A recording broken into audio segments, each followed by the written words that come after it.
Hello all, welcome back to snack and meal. இன்னைக்கான recipe gobi manchurian. இந்த ரெசிபிக்கு ஒரு பாத்திரத்தில் தண்ணி, 1/4 ஸ்பூன் அளவுக்கு உப்பு சேர்த்து கட் பண்ண காலிஃப்ளவரை சேர்த்து 3 நிமிஷத்துக்கு வேக வச்சு எடுத்துக்கோங்க. ஒரு பவுலில் 1 கப் மைதா, 2 table spoon cornflour, 1 spoon chilli powder, 1/4 spoon அளவுக்கு உப்பு, 1 ஸ்பூன் ஜிஞ்சர் கார்லிக் பேஸ்ட் சேர்த்து மிக்ஸ் பண்ணிக்கோங்க. இது கூட தண்ணி சேர்த்து திக்கான பேட்டராக மிக்ஸ் பண்ணி எடுத்துக்கோங்க.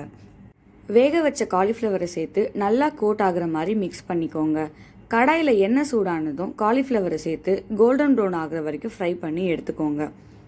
பேனில் 2 டேபிள் ஸ்பூன் எண்ணெய், 1/2 ஸ்பூன் அளவுக்கு பொடியாக நறுக்கின இஞ்சி பூண்டு, 1 பச்சை மிளகா, பெரிய லேஸாக கட் பண்ண ஆனியன், கேப்சிகம் சேர்த்து ஃப்ரை பண்ணுங்கள்.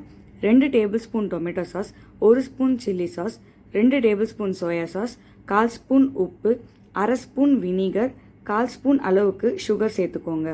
1 டேபிள் ஸ்பூன் கார்ன்ஃப்ளவரை 2 டேபிள் ஸ்பூன் தண்ணியில் மிக்ஸ் பண்ணி சேர்த்துக்கோங்க. கொஞ்சமாக தண்ணி சேர்த்து சாஸோட கன்சிஸ்டன்சியை அட்ஜஸ்ட் பண்ணிக்கோங்க.